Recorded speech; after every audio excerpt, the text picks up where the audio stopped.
कार्यक्रम सत्य घटनाओं से प्रेरित है और ये उन आपराधिक घटनाओं का नाट्य और काल्पनिक रूपांतरण है। इस कार्यक्रम का उद्देश्य किसी को अपराधी ठहराना, किसी अपराध का फैसला सुनाना या अपराध को लेकर लोगों के दृष्टिकोण को प्रभावित करना नहीं है। इस कार्यक्रम का उद्देश्य किसी व्यक्ति, संस्था, संगठन या किसी समूह के व्यक्तियों, लिंग, जाति, समाज, संप्रदाय, धर्म या क्षेत्र की निंदा या अवमानना करना नहीं है। इस कार्यक्रम में किसी भी मत, विचारधारा या बयान आदि को लेकर किसी भी तरह के विवाद या मतभेद के लिए चैनल या HT मीडिया लिमिटेड किसी भी तरह से जिम्मेदार नहीं होगा। इस कार्यक्रम को सुनने के लिए दर्शकों को अपने विवेक का इस्तेमाल करने की सलाह दी जाती है। फीवर केस 104 जुर्म के पीछे की दास्तान। उस रोज जो न देखना था वो मंजर देखा, इंसानियत के सीने में आतंक का खंजर देखा। खुशियों का सहरा तो इंतजार में रह गया जब मां की आंखों ने बेटे का कफन देखा। मैं हूं वीर राठौड़ और मैं ले चलता हूं आपको मुंबई के छत्रपति शिवाजी टर्मिनस के सेंट्रल हॉल में, जहां लॉन्ग डिस्टेंस ट्रेन्स का इंतजार करते हुए पैसेंजर्स की भारी भीड़ आतंकियों का निशाना थी। किसी को क्या खबर थी कि CST में आने वाले अगले 2 लोग, अजमल, कासिद और अब्दुल, उन लोगों की तरह आम पैसेंजर्स नहीं थे। और क्या खबर थी कि उनके इरादे कितने खतरनाक थे। मुंबई से बनारस होकर पटना जाने वाले यात्री कृपया ध्यान दें। Passengers going from Mumbai to Patna via Banaras, attention please. Station पहुंचते ही कासिद और अब्दुल सीधे वॉशरूम में गए,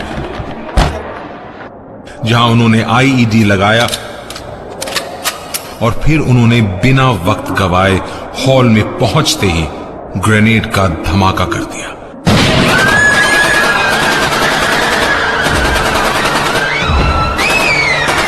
कासिद और अब्दुल ने मेन हॉल की भीड़ पर अंधाधुंध फायरिंग शुरू कर दी। मासूम आदमी, औरतें और बच्चे गोलियों की आंधी में उड़ उड़ कर गिर रहे थे।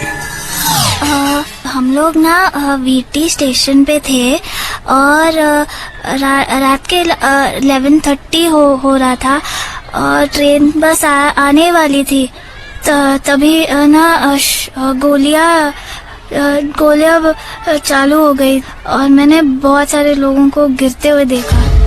पर दहशत के इस तांडव के बीच भी जाबाज इंस्पेक्टर सुशांत भिंडे ने पूरी हिम्मत के साथ उनका मुकाबला किया।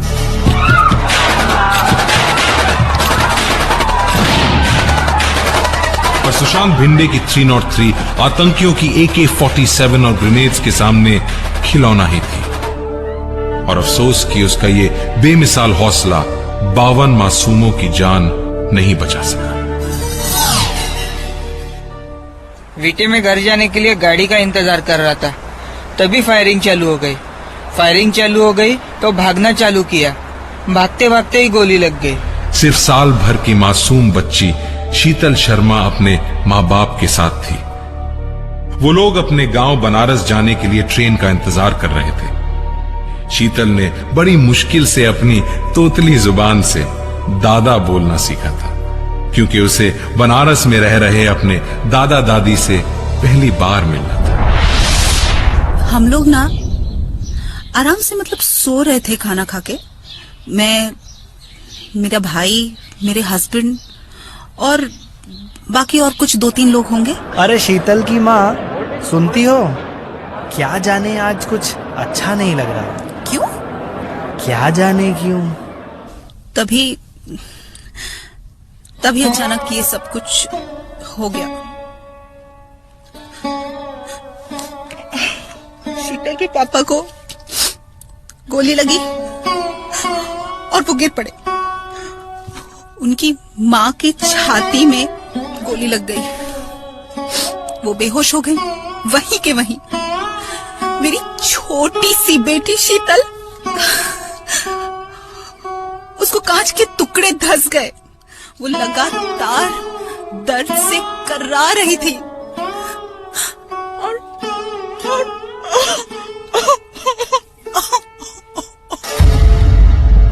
रात 10:35।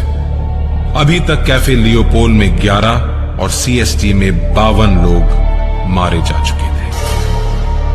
टैक्सी में कासिद और अब्दुल का रखा बॉम्ब 2 और लोगों की जान ले चुका था।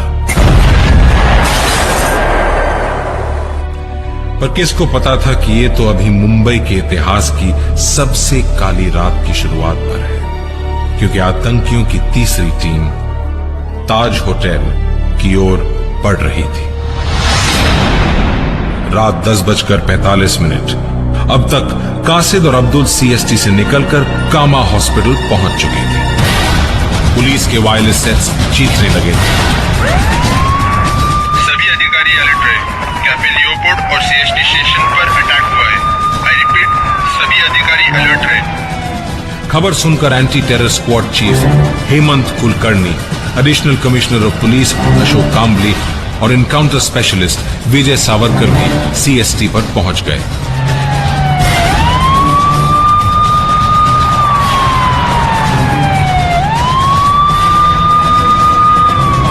इधर कामा हॉस्पिटल में additional commissioner of police Sadanand Kale ने अपने साथियों के साथ आतंकियों से मोर्चा संभाला,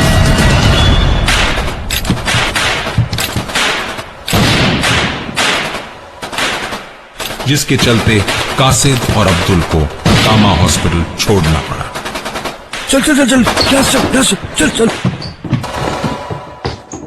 इधर तीनों टॉप कॉप्स कामा हॉस्पिटल में फायरिंग की खबर पाकर क्वालिस में 4 कांस्टेबल्स को साथ लेकर उस ओर बढ़े। सर सर, फायर उधर से आ रहा है। Move Savarkar, fast. कांस्टेबल तरुण जाधव भी उन कांस्टेबल्स में से एक थे। तभी वो लोग हैंड ग्रेनेड फेंका और हमने ब्लास्ट का आवाज सुना। तब कामली सर ने कामा हॉस्पिटल के टेरेस पर एक ब्रश फायर किया। बदरुद्दीन तैयब जी रोड पर उन्होंने एक गवर्नमेंट व्हीकल के ड्राइवर को शूट करते हुए देखा, तो कुलकर्णी, कामले और सावरकर की गाड़ी उसी ओर तेजी से बढ़ी। और तभी पेड़ों के पीछे छिपे अब्दुल ने उन पर फायरिंग शुरू कर दी और पलक झपकते ही 6 कॉप्स अब्दुल का निशाना बन गए।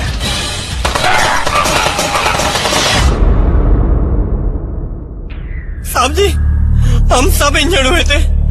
मैं सोचा कि बाकी सभी मेरे माफिक मरने का नाटक कर रहे, पर वो सच था। अरे उसको जल्दी बाहर फेंक, जल्दी कर, लेकर चल गाड़ी, भागा, जल्दी चला। जब उस रात सीरियस इंजरीज के चलते कुलकर्णी, सावरकर और काम्बली के मारे जाने की खबर आई तो मुंबई के साथ सारा देश सदमे में आ गया। 26 नवंबर 2008 देर रात 12:10। अब तक मेट्रो सिनेमा जंक्शन पर आसपास गुजरने वालों के साथ जर्नलिस्ट की भीड़ लग चुकी थी। तभी घायल कासिद और अब्दुल क्वालिस पर सवार जंक्शन से भीड़ पर गोलियां बरसाते हुए गुजरे।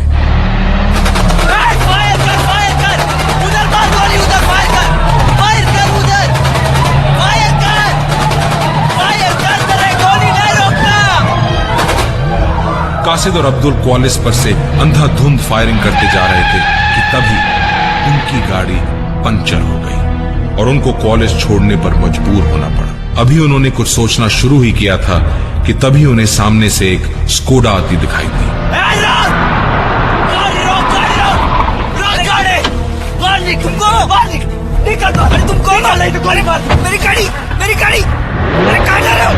और वो स्कोडा छीनकर आगे बढ़े और तब तक पुलिस ने सारे शहर में जगह जगह बैरिकेडिंग कर दी थी। ड्राइविंग करते हुए अब्दुल ने स्कोडा सीधे एक बैरिकेड की ओर बढ़ाई। क्या कर रहे, सामने पुलिस है। अरे और रास्ता नहीं है भाई। सामने से एक स्कोडा गाड़ी आ रही थी, हम लोग जोर से चिल्ला रहे थे, स्टॉप स्टॉप। तो वो राइट टर्न लेने का कोशिश किया और डिवाइडर पे आके टकरा गया। उनको पकड़ने को दौड़े तो उसने रोड पे लेटकर फायर खोल दी। फायर एएसआई तुकाराम तांबे को लगी और एक गोली मेरे को छूकर निकली। तांबे साहब टेररिस्ट की ओर भागे, पर उसकी ओर इतनी जोर से भागे कि फायरिंग और तांबे साहब की गिरने का एक ही टाइमिंग हो गया। उधर फायर और इधर तांबे साहब सीधे उसके ऊपर। फिर तो सब लोगों ने उसको दबोच लिया। और आखिरकार 4 घंटे के मौत के तांडव के बाद अब्दुल की बॉडी और घायल अजमल कासिद पुलिस की गिरफ्त में थे। और ये केवल तुकाराम तांबे के हौसले ने ही पॉसिबल किया था, जिसने मरते मरते भी कासिद को नहीं छोड़ा। पर इधर मुंबई पुलिस कासिद को हॉस्पिटल ले जा रही थी और उधर 4 दूसरे टेररिस्ट ग्रुप्स बेखौफ अपने निशाने की ओर बढ़ रहे थे। इन आतंकियों का अगला निशाना उनके लिए सबसे अहम था, क्योंकि इसकी बर्बादी ही हिंदुस्तान को सबसे ज्यादा चोट पहुंचाने वाली थी। मुंबई के इतिहास की सबसे खतरनाक दास्तां का शेष भाग हम लेकर आएंगे कल इसी समय, सिर्फ फीवर 104 FM पर। सुनते रहिए केस 104। और हां, सजग रहिए, क्योंकि अगर मैं और आप बदल गए तो सिस्टम के तो बाप को भी बदलना होगा। फीवर केस 104, जुर्म के पीछे की दास्तां।